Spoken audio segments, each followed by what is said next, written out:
Hey Kev, let's follow this trail over here. This looks like there might be something waiting down there. All right. Hey, wait a minute. Do you hear that? Yeah, I thought it was just me. What the heck is that? I don't know what that is.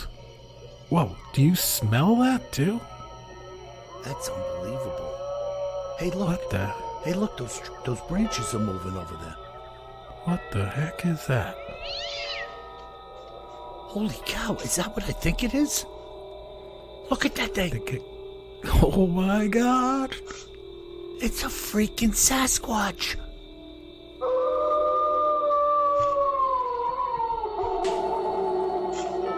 Welcome to the Bigfoot Terror in the Woods Sightings and Encounters podcast. I am your host, W.J. Sheehan. Hello, everybody, and once again, welcome to our show. My name is W.J. Sheehan, author of the series of books Bigfoot Terror in the Woods, Sightings and Encounters, all of which are available 1 through 9, volumes 1 through 9, at Amazon in paperback and ebook, and 1 through 8 available at, Audible, iTunes, and Amazon as well. So please get out there, show a little support, and pick up a book. Remember, Christmas is coming. Excellent gift or stocking stuffer, my friends. And now, may I introduce you to my brother and co-host, W.J. Sheehan. Kev, how are you? I'm KJ Sheehan. You're WJ Sheehan. Did I say W.J.? You did. That's all right. So there's two of us. What's going on? Well, it's leaf-blowing mania in the Northeast. Oh, yeah. Same thing in the Southeast. Yeah, so if you hear a drone in the background, it's not a drone. It's one of my neighboring properties trying to keep up with the leaves that just fall and fall and fall. And if you do hear something that sounds like a dog man in the background ripping someone apart, call the authorities. After they're done ripping something apart. You can't deny the dog man a little fun. Well, I can if it's me he's ripping apart. Yeah, Kev, I just wait till the whole kit and caboodle comes down out of the trees, and then I pay somebody to come in and go through the yard. Yeah. I used to... Well, you got a lot of leaves out there, man. Yeah, it is. It's a huge job. That's why people, every weekend, if they're off, they go out and, spend a couple of 2 or 3 hours or whatever just trying to stay on top of it. Oh, trying to keep up with it. Yeah, I get it. And I used to do that, but, man, no more. I just can't handle it. And it really... When I started to itemize the amount of hours and time spent, it was ridiculous. I mean, days and days of laboring out there with leaves, and I could pay some guys to come in with a crew of freaking leaf guys for like, $400, $450, whatever it'll be this year. And they go through the yard like a whirlwind in about 3 hours, and the place looks like nothing ever happened. Very cool. So, anyways, that's it, my brother. What do you have for our interesting cryptids in the news and other oddities segment today? Yeah, well, before we get to that story, which we will, I want to tell you where I was this week, Bill. I was out in Denver, Colorado, doing a little bit of work. And then I also snuck away up to Estes Park, Colorado, and spent some time at the haunted Stanley Hotel. Oh, what a place, huh? So we're not going to talk about that today. That's a little bit of like a teaser for a future episode. But it was very interesting to hang around at the Stanley. And if you don't know, the Stanley is the hotel that inspired the book The Shining by Stephen King. So yeah, and then when I was flying home, Bill, I watched The Shining on the airplane for the ultimate creep fest double feature. Now they say that hotel is legitimately haunted. They do. It's a pretty creepy little place, and I'll tell you the whole story that I heard firsthand from the people working there. Some of them look like they're about 100 years old, by the way. No offense. Yeah, well, maybe they were people, maybe they were ghosts. It was kind of dark outside, but it's a pretty cool place. But this week, Bill, we're going to shift gears. And we're going to talk a little bit about UFOs, or as they're their new politically correct name, UAPs, Unidentified Aerial Phenomena. Uh-huh. And, the initial report on this from the government, the unclassified report to Congress from the U.S. intelligence community, came out in the end of June of this year, 2021, and we didn't talk about it much. So I'm going to talk about that a little bit, and hopefully me talking about it on this episode may trigger the intelligence community to release the big report that we're all waiting for. We were supposed to see already, but I'm hoping they release it in time for Christmas reading. All right. Yeah, just what we need, a little Christmas. Towards the night before Christmas, and just above the house, a large black triangle came down and sucked me up inside. Hey, don't be giving away my version of the poem this year. So this is a 9-page report. You can find it online. I'll put a link on our website, BigfootTerrorInTheWoods.com, under this episode, podcast 126. But it's a 9-page report. It's pretty interesting reading. And I'll pull out some of the bullets directly from the report that I pulled out, and then I'll pull out some of the stuff that different writers around the internet pulled out as well and published. So, just to get a few different perspectives on it. I thought right in the opening paragraph, one of the most interesting bullets was UAPs, again, unidentified aerial phenomena, clearly pose a safety of flight issue and may pose a challenge to U.S. national security. Yeah, that's pretty telling right there. I mean, you're not saying it's fake or something like that, right. Or the sun reflecting off of a cloud, right? That wouldn't cause a safety of flight issue, and certainly wouldn't be a challenge to U.S. national security. No, safety of flight would be we could crash into one, or they could crash into us. 100%. So, it's not a vapor. Yep. Wow, that's interesting.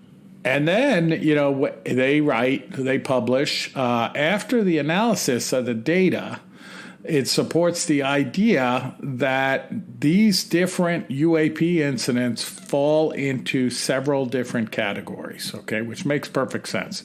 The first one, airborne clutter. I'm not sure what that is, but okay, maybe it's plastic bags flying around in the sky.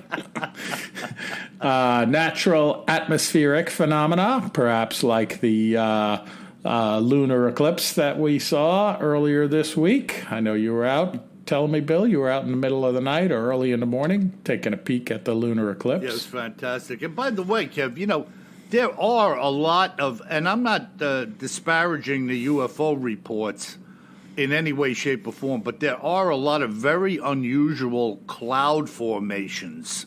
Oh, there are, yeah. And you look at them from a distance like, wow, that is freaking strange, Yeah, when I was out in Colorado, you always see some cool ones in Colorado where the plains meet the Rocky Mountains, Yep. And you're right. All right, so we got that. And then we have U.S. government or U.S. industry developmental programs. Okay, so the old Area 51 type stuff.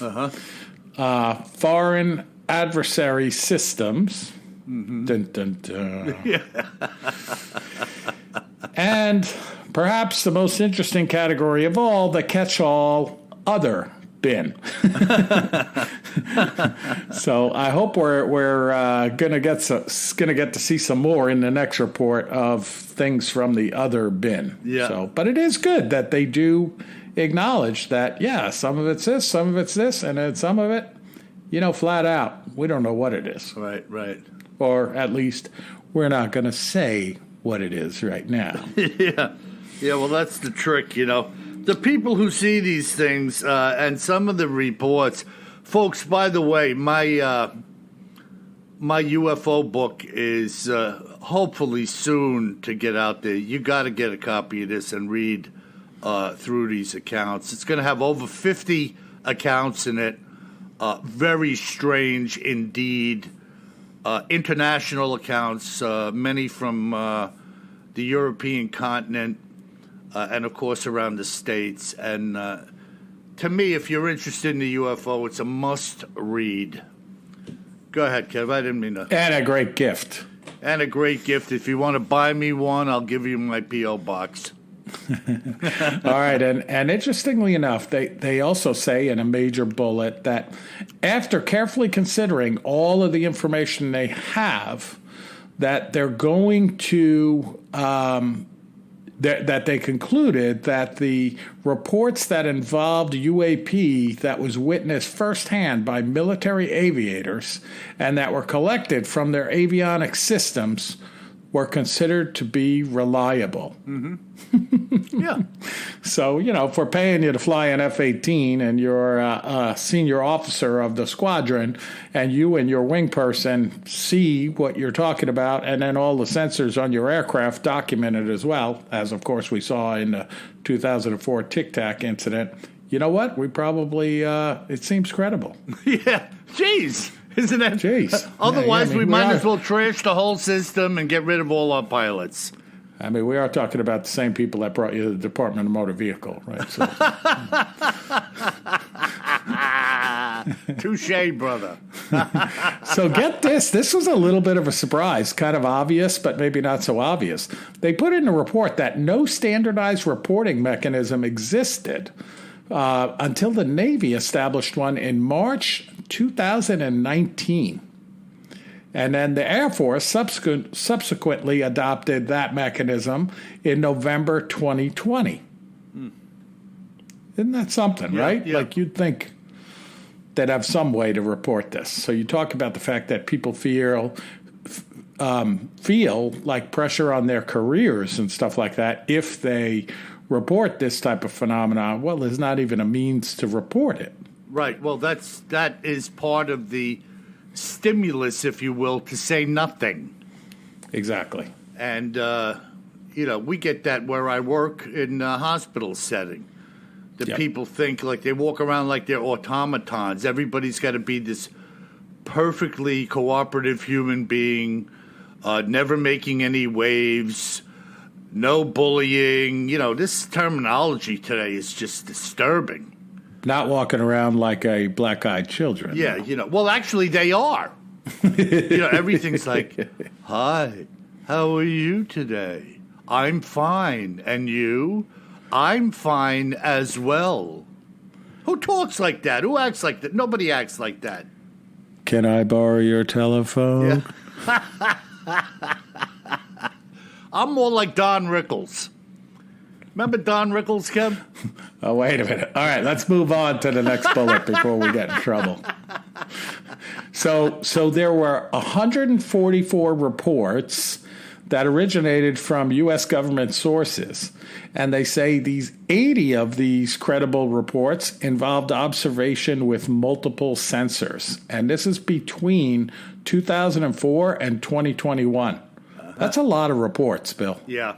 Yep, that is a lot of reports. A lot of reports. So 80 of the 144 had multiple sensors, including the witnesses. And what they talk about here in the report is that the sensors, for example, mounted on U.S. military platforms, they're typically designed to fulfill specific missions. And as a result, they're not that great for identifying UAP or, troubleshooting and cataloging UAP. It's more designed to acquire and, lock onto a military target or something like that, or collect intelligence and stuff like that, but not about these UAP. Mm-hmm. So it's pretty interesting that 80 of the reports also had multiple operational sensors on these platforms that also picked up the UAP. So it wasn't, for example, like, a dirty pair of eyeglasses that an aviator was wearing, or a reflection off of the canopy of a jet or something like that, because the sensors wouldn't pick up on that. That's right. Yeah. And this is ultra high tech, devices that they're using, I don't know. I remember in the electronics industry, you had your mil-spec parts, and the parts like the integrated circuits that the military would buy had to be tested to such extremes that a part that you or I could buy for like 50 cents became like $50. Yeah. Because of the rigorous testing and retesting that these devices needed to be put through to become part of a system. Yeah. And I doubt highly that the anything that would be reported would be fake or misconstrued in any way, Oh, I agree 100%. So next big bullet is narratives from aviators in the operational community and analysts from the military describe disparagement associated with observing UAP, reporting it, or attempting to discuss it with colleagues. And then they go on, they say, although the effects of these stigmas have lessened as senior members of the scientific, policy, military, and intelligence communities engage in the topic seriously in public, reputational risk may keep many observers silent, complicating scientific pursuit of the topic. So this is the old, I saw this, but I can't report this, right? Like even the famous Whitehall Bigfoot incident up in Whitehall, New York, where, the one trooper reported it and the other police officer that was there with him said, I'm not going on record with this. I was standing here next to you. I saw it. I know it was a Bigfoot, but I'm not going to write up the report, and please don't mention me by name. Mm-hmm.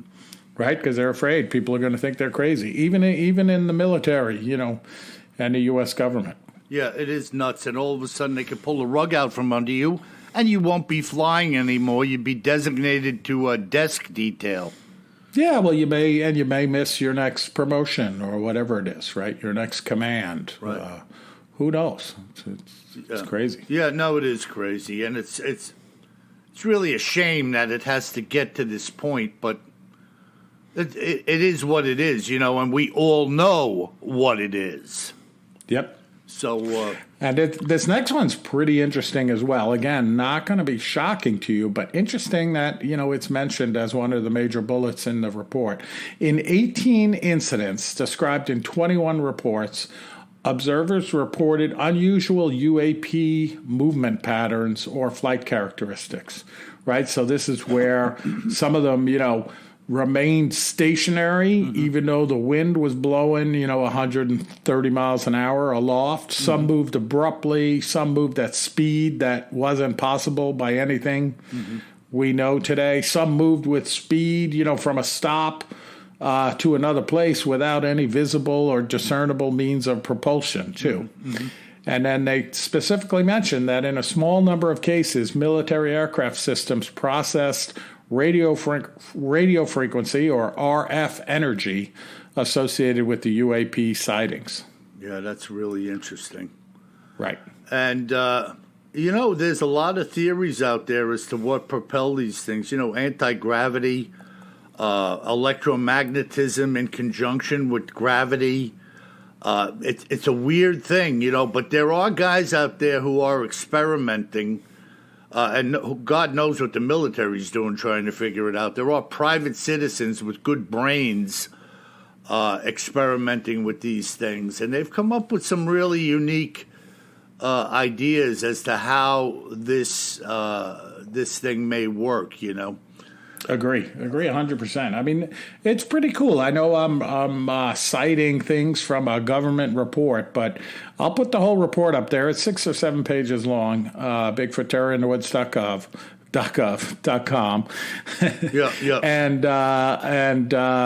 check it out yourself. Read it. It's not a snooze fest. You won't fall asleep reading this 6-7 page report. It's got some good info in there, and it'll wet your whistle, I think, for the big report that we're supposed to see. So, but I think it's pretty interesting in there, and I think they are making changes, with the reporting process and giving a little bit more credibility to these military folks that report the sightings, and they're looking into them rather than just blowing them off, which I think is good. Yeah, and by the way, Mylar balloons do not remain stationary in 100-knot headwind.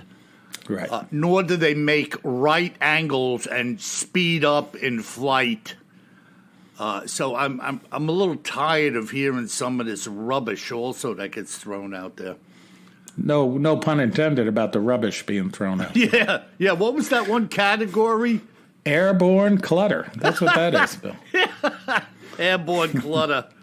Like somebody opened up a box of Kleenexes going down the interstate, and they just went up into the atmosphere and blew past into the wind on F-18. Well, they used to have that stuff. I'm sure they still do in one form or another. They used to call it chaff. Yep. Where they'd release it so that a missile fired at another plane would pick that up instead of the body of their jet, Oh, yeah. So that would definitely be airborne clutter. But I doubt highly that there are clouds of chaff flying around, all over the earth at different points in time, No. Only the anti-gravity chaff. Yeah. Well, that was good, Kev. Now, I really appreciate that, and hopefully the audience feels the same way, because I like to stay on top of this stuff. And it's good stuff. It's a good report, and I hope the real big one comes out soon, because I think it'll be fantastic. And again, stay tuned in a future episode for the creep fest that I experienced at the Stanley Hotel, and hopefully I didn't bring any spirits home with me in my luggage. Well, that's freaking cool, man. All right, well, we'll look forward to that. And speaking of creep fests, guys, I got one for the record book here. It's an extremely gruesome account told to me by a fellow named Todd Skilling, who at the time hailed from the area of Tacoma, Washington. And this is what Todd had to say. I was working the timber northeast of Kluchman Rock on the western edge of the Queets River. I had hiked in about 4 miles from the Queets Ranger Station and was set up against a tall pine near the edge of what appeared to be a well-used game trail. Being unfamiliar with the location, and after about 2 hours of seeing nothing, I decided to backtrack to an area I had passed through on my hike in that looked pretty good as well, and once again positioned myself with my back against a large fir. I don't think that I was sitting there for more than 10 minutes when I shifted my body to get more comfortable, and something jabbed me right in the butt. I stood up, looked down at the ground, moving some of the mulch and garbage out of the way in order to see what I had sat on. I immediately started to uncover what appeared to me to be human metacarpal or metatarsal bones. In other words, these were the bones from either a human's hand or foot. I was convinced they were human and not animal, having sat through many hours of skeletal anatomy classes. But what they were doing here by this tree was anyone's guess. I set my gun against the tree, and grabbing a branch, I started to clear away more of the debris on the ground surrounding the base of this large tree. As I did so, I uncovered more bones, which I was now certain were the ulnar, radius, and humerus bones from a human arm. Now, this guy obviously had knowledge of anatomy. This now told me that the bones I had first found were in fact the metacarpal and phalanges from the same arm. So I have knowledge of this myself. These were hand and finger bones. I was alone, and I distinctly remember a raw chill going through my entire body as I realize now what I was uncovering. Having been there, I can speak in all honesty that there is something really eerie about standing in a spot where an unburied human had met their apparent demise. And yet, there I found myself alone, deep in the woods. I had actually cleared a decent-sized little area with the branch to uncover what I had found as far as the bones were concerned, and I could not see nor find any more. So there I stood, trying to make some sense out of having found partial human remains next to this tree. It was then that I started thinking, as anyone would have, just how is it that a human arm and nothing else found its way into the woods detached from its owner? I remember standing there, Bill, rubbing my forehead with my fingers as I was trying to make sense of it all, when something said to me, "Look up," and so I did. The initial set of substantial boughs on this large tree actually began protruding from the trunk some 30 feet or so from the ground. As I looked up, my eyes were immediately drawn to some colored fabric draped across one of the boughs. I could now see enough to realize that I was looking at the remains of a clothed human being laying across this large branch.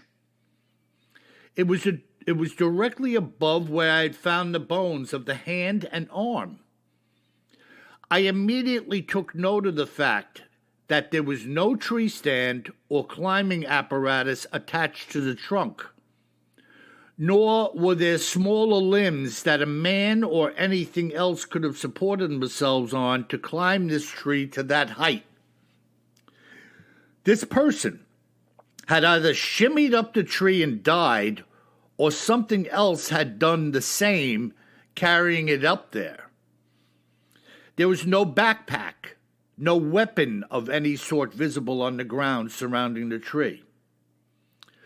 No sooner had I come to grips with what was already turning out to be a gore fest that my eyes caught a glimpse of some other colored fabric in a different part of the tree that was also very high off the ground.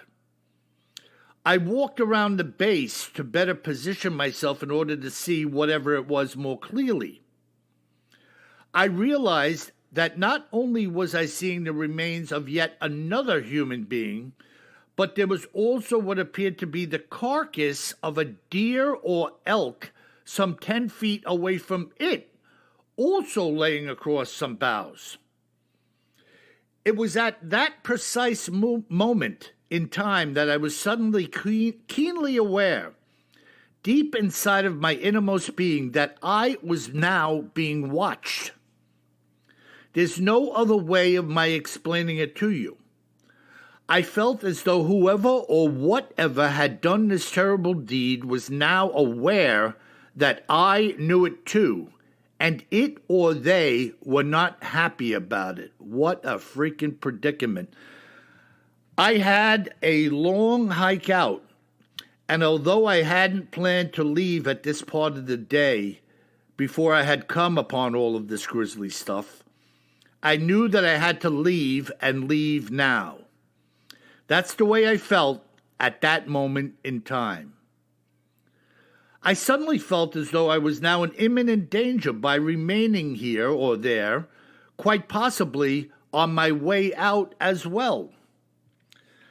As I began to make my way out, I must inform you that there were many areas of this forest where something could easily get the jump on you, and there would be little, if any, time for you to react. That's just the nature of hunting. We are stalking something in the surroundings in which we ourselves could easily become the hunted if the tables were turned. Today, I was starting to feel as though they had been turned. It must have been a mile or so into my outbound hike when I came into what I would call a shallow valley between two hills, retracing the way I had come in earlier in the day. The central path between these two hills was damp and soggy to walk on. I could see my boot tracks from earlier in the day when unexpectedly there before my eyes, mixed in with my own tracks, were the giant imprints of a human-type foot that were made in the same direction as mine were coming in. There were about 8 of them, and many others alongside the softer, muddied area that I could see. I now knew that either a Bigfoot had followed me in or had traversed the same route that I had sometime after me. In either case, it could easily see my tracks and where I was heading. These tracks, although I didn't stop to measure them, were all of 20 to 25 inches long, and in the softer area, they were all of 6 inches into the ground, whereas my own were maybe an inch deep. At that moment, the thought had entered my mind that I was going to die in the woods, and nobody would ever find me. I was hunting with my lever-action Winchester that day, and I chambered around. I stepped up my pace while being as cautious as I possibly could, taking into consideration the way that I had felt at the time.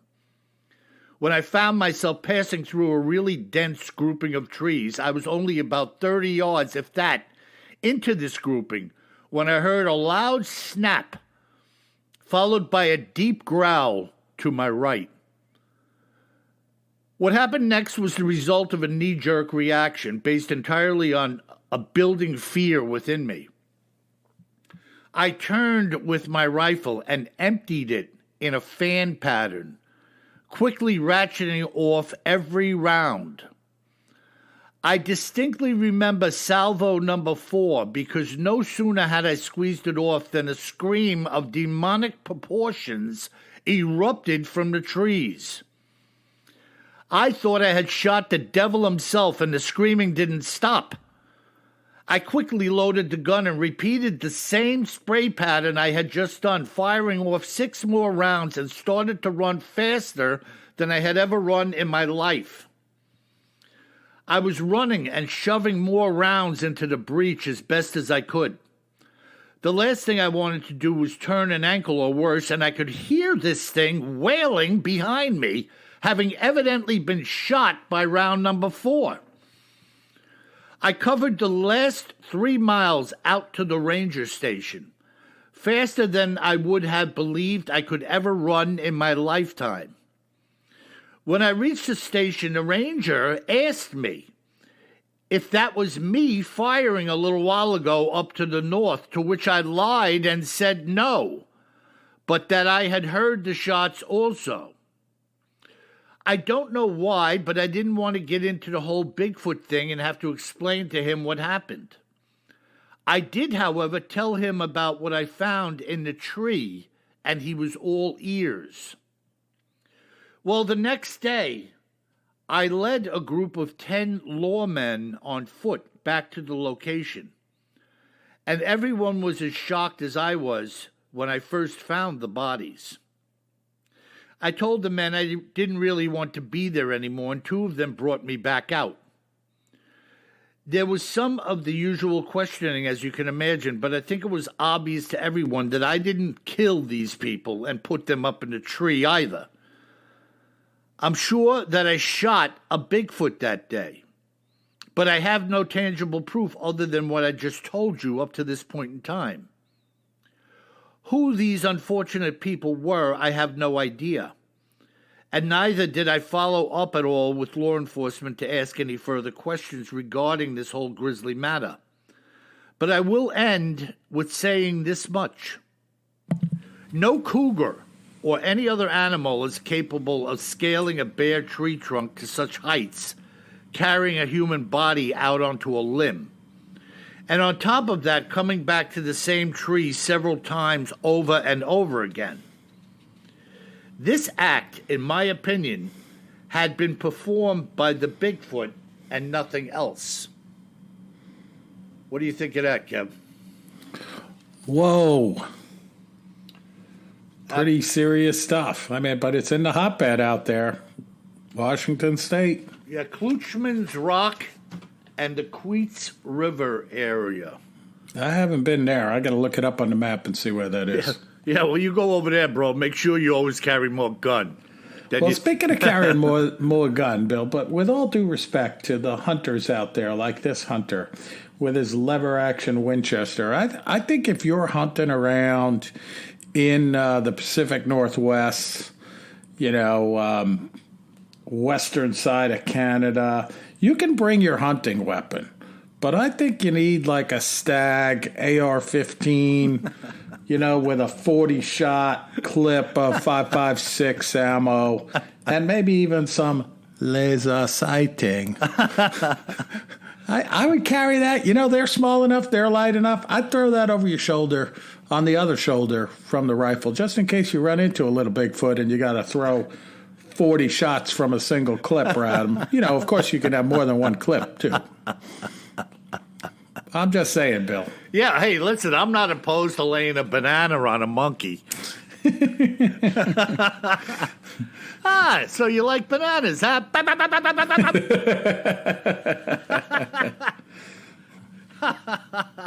This is one creepy story. And again, it rang back to the story of the orthopedic surgeon in that one bone pile episode when he knew what he was looking at. Oh, yeah. And I said to myself, people think, well, how does this guy know all of that? Anybody, any nurse, any paramedic, anybody in advanced medical studies goes through skeletal anatomy. And it's an eye-opener. If you've never done it, and I have, it's an eye-opener to what's going on under the skin in a body. And you just don't forget it. You just remember what's in your hand, what your fingers are, how the joints are comprised, the tendons, the ligaments. And there are millions upon millions of people just in North America that have gone through. That have some kind of training like that. I agree. Absolutely. And so he recognized initially, he thought, wow, these look like metacarpal and, or metatarsal bones at the very least, like foot or hand bones. And then when he uncovered what he said was the ulnar and the radius, those are the two bones that form your forearm, he said this is the arm of a human being. I mean, can you believe, Kev, looking up in the tree and seeing some skeletal remains humped over, arched over a branch like that jogger lady? You remember that jogger account? Yeah, but no, I cannot imagine, Bill. I think my heart would stop.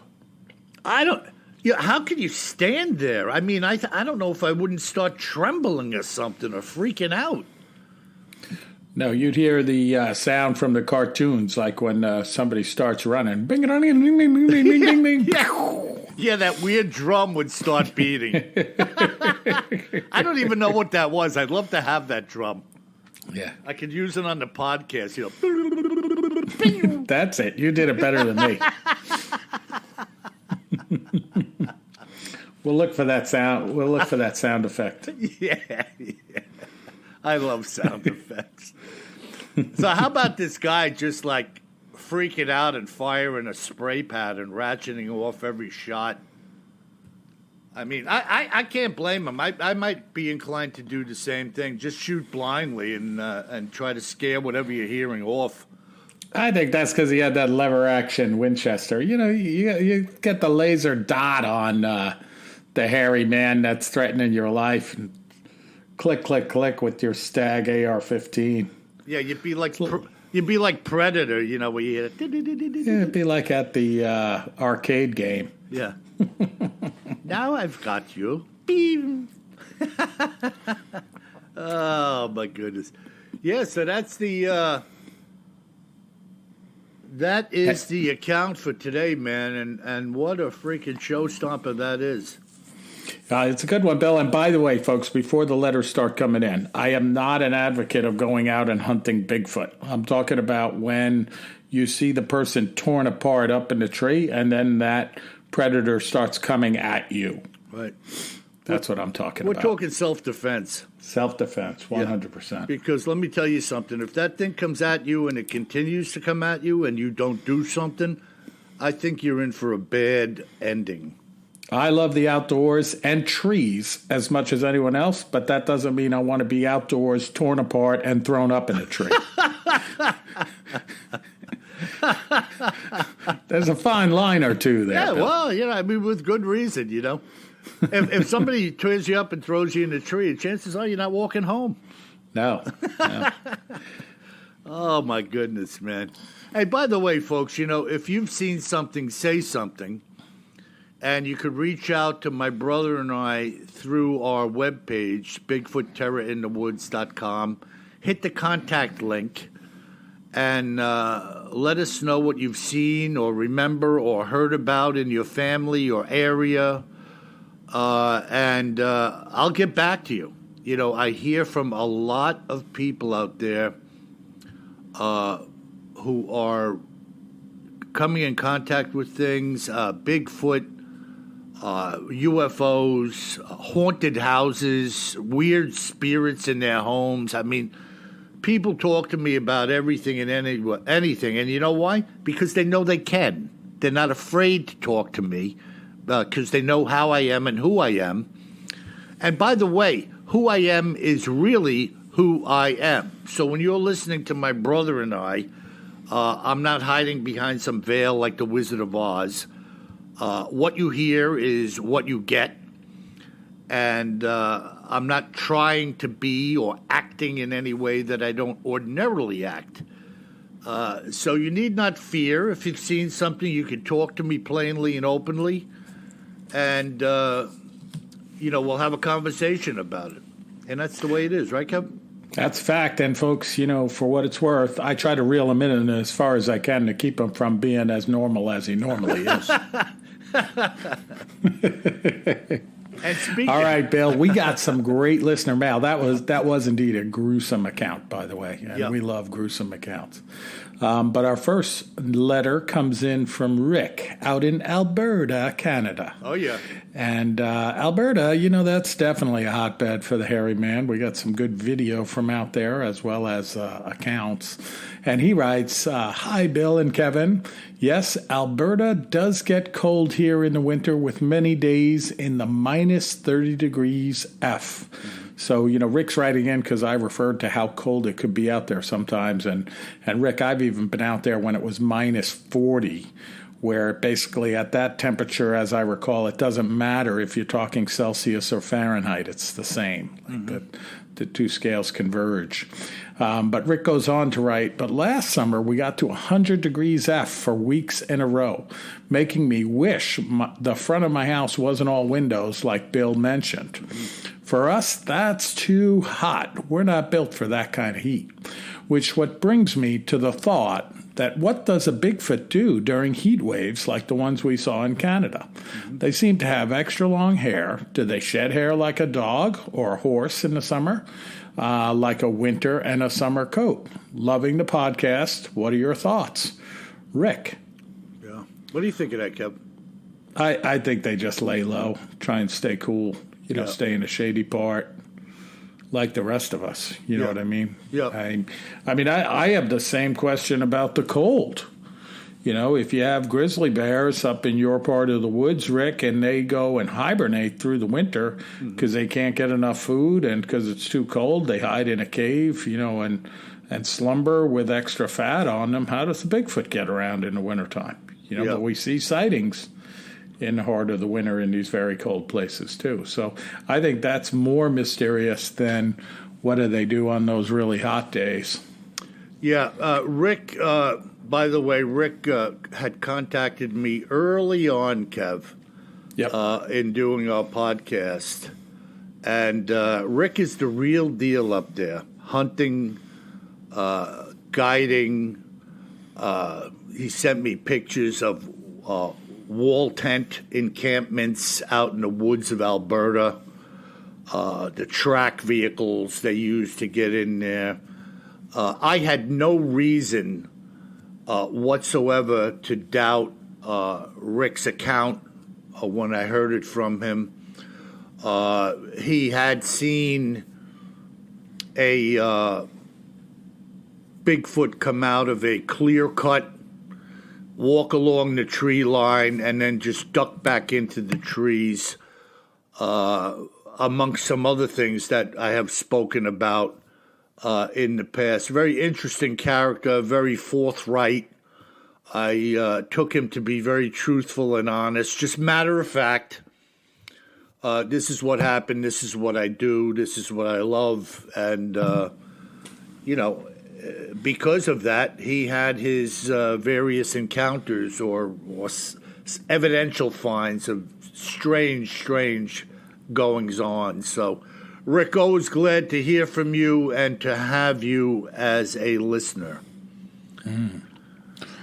Well, we go from Rick out in Alberta to another Rick and another frequent listener and frequent contributor. I would even call him a field reporter of sorts, and that's Rick in Ohio. And Rick writes in, "Hi, gents. This is for Kevin, given his dislike of witches."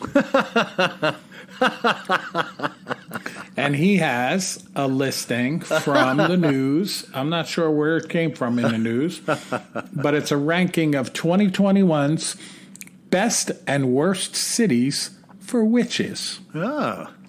And by the way, Rick and everyone else out there, especially you witches, I don't have a dislike for witches. I am afraid of witches, let's be clear. I am not going out to one of your gatherings in the forest. But it doesn't mean that I don't like you or that I am anti-witch.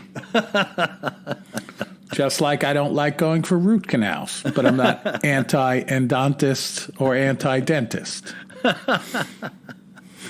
All right, Bill. So what do you think the top city is for witches in the United States of America? I don't even think I'm going out on a limb with what I'm about to say because I know this area so well. New York. New York, New York. Start spreading the news. The Big Apple's got a big witch holding it. Yeah. Am I right? You are correct. Yeah. There are a lot of strange individuals in not only the region I live, but in the city. There's even more of them.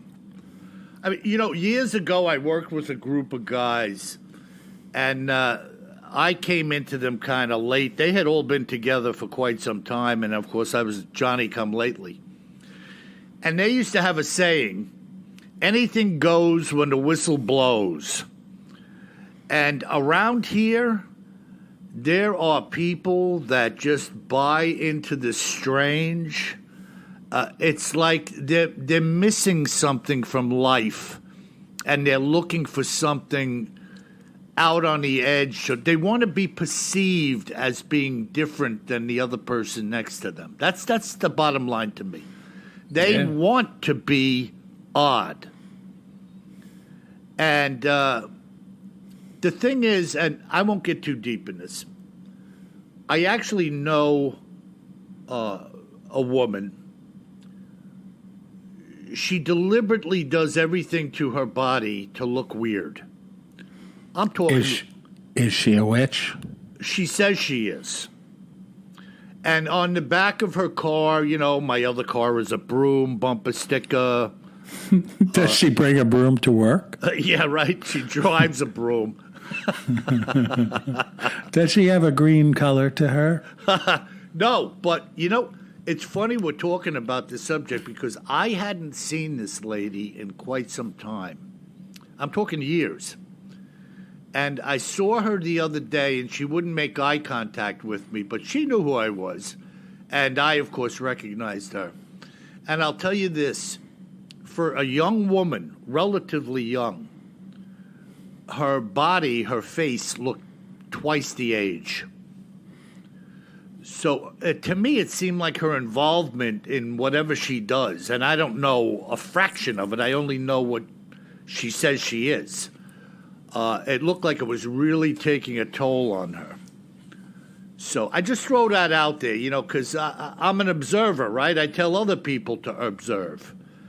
And that was my observation of this woman and her life involved in whatever she's doing, Yeah, I don't know many witches, but like if I look to Hollywood, you have what's her name from Bewitched. She looked pretty good. But then you have the Wicked Witch of the West from The Wizard of Oz. She had some mileage on her. Yeah, yeah. But back to the list. So the top 10 cities, this is a list of 200, which I'm not going to go through. But it's interesting, the top 10, of course, number 1, New York, New York. Number 2, Los Angeles, California. Okay, so maybe that's not a surprise. Uh-huh. And then 6 of the remaining of the top 10 are also in California. So maybe that has to do with the strange you were talking about. Yeah, well, look what that place attracted in the 60s, right? You had Haight Ashbury, the Flower Children. There was a lot of strange goings-on over there. And I think the Flower Children were everywhere, but I wasn't around to comment. But the bottom 10, the last one, number 200, if you are anti-witch, which is not myself, Laredo, Texas. Huh. And interestingly enough, 4 out of the bottom 10 cities are Texas. Wow. Yeah. Yeah, well, there's a lot of transference going on there, too, from Mexico. Hmm. Laredo is a border town. Oh, sorry, though. These are the worst cities for witches, Bill. Worst as in not, or? Well, they don't specify, but I'm saying, I don't think you want to be around there because it's easily to be mistaken for any kind of enemy and they will shoot you. But anyway, pretty cool, Rick. Thanks for the list. And I just wanted to point out that, Raleigh, North Carolina is not on the list anywhere, okay? So, but if you're a witch in Raleigh, North Carolina, there is no need to reach out to me. Please. Keep it to yourself. Yeah, I won't report you if I see you fly by on a broom. Yeah. And Big Martha does not like witches, just to be clear. She'll snap at you. She may snap at you. All right. So we had someone write in, Bill, with a spoofed email address, which I really liked. It was like gmail@gmail.com. And their name is Anonymous. I don't know if they pronounce both of those names the same way. Yes. But it was a submarine damage update. I responded to that story, or I covered that story a few weeks back, where the U.S. nuclear submarine hit some type of submerged object or was hit by a submerged object in the South China Sea and did extensive damage to this nuclear sub. Well, this is a follow-up report that was the official response from the U.S. Navy, and it was covered on CBS News. So it turns out, Bill, it's pretty interesting that the top 3 officers, including the Master Chief Sonar Technician of this attack submarine, the USS Connecticut, were all fired by the Navy.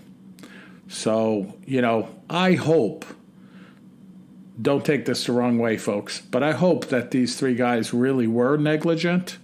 and they weren't scapegoats because something else happened here. Yeah. Because of the escalation of temperature between the U.S. and China. I hope that they didn't get fired because the U.S. didn't want to have any incident with the Chinese and maybe something else happened. Because it's hard to believe. I don't know. It's hard to believe with all the training and all the responsibility these folks have that drive and take care of these U.S. nuclear attack submarines that they're going to run into a mountain on the bottom of the ocean. But I guess it could happen. Yeah. Yeah. Well, unless they were really dogging something else and hit it. Well, that's what I mean. But, they know where they are, Bill, right? Yeah. It just it makes you wonder about capability. Is it beyond the realm of rational thinking? And I guess it would have to be, to think of one being so close to the other that they don't even know you're there. And then something. I think that's true. I mean, the literature and reports and stuff say that, the U.S. has historically, the quietest submarines, and that they have these, signatures on file of all of the different submarines from, our adversaries, whether it's the Russian, the Chinese, whatever. Right. So, and they're typically known as being undetectable. But, of course, technology is changing and things like that. Who knows? Right. And listen, in the game of spy versus spy, nobody wants you to know. No, you never really know what the outcome was. That's right. That's right. 100%. All right, Bill. Well, our last note comes in from Bob.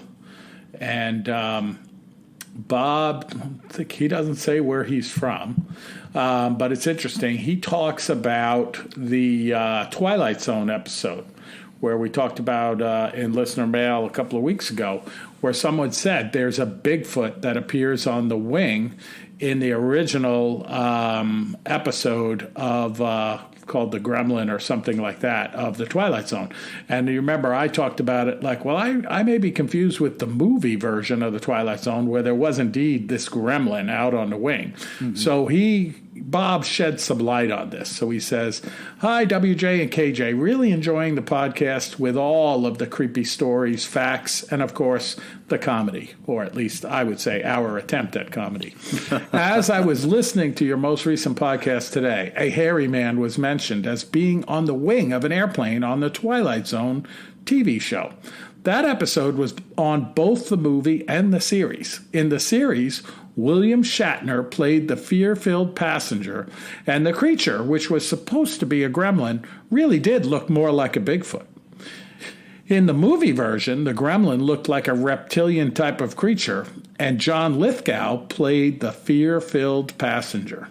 Thank you guys for creating a very interesting and fun-filled show. I listen every week since the beginning. I have some very interesting stories to tell you sometime and some audio files to share if you're interested. God bless you both. Keep up the great work and keep up what you're doing. So, Bob, we are definitely interested, first of all. So reach out to us. Bill will give you a call. And if you don't want to talk to Bill, I guess I could give you a call, too. And thank you for this detailed facts on the Twilight series episode. I must have remembered the creature from the movie, being the youngster that I am. Mm-hmm, mm-hmm. All right, folks. Well, Bill, that's it this week. Great episodes. Folks, thanks for listening. Give us a 5-star review today, please. We certainly appreciate it. And enjoy yourself, and hope you all have a great Thanksgiving, too. We'll talk to you soon. Yeah, my sentiments exactly, folks. Happy Thanksgiving to you and yours. And by the way, we will be announcing the winner of our little gift on the next podcast. And remember, after you've eaten your turkey, your cranberries, had a glass of wine and a piece of pumpkin pie, and you decide to take a little walk by the Queets River, perhaps passing Kluchman's Rock, you best remember one thing, my friends. Always carry more gun than you think you're going to need. Sleep tight.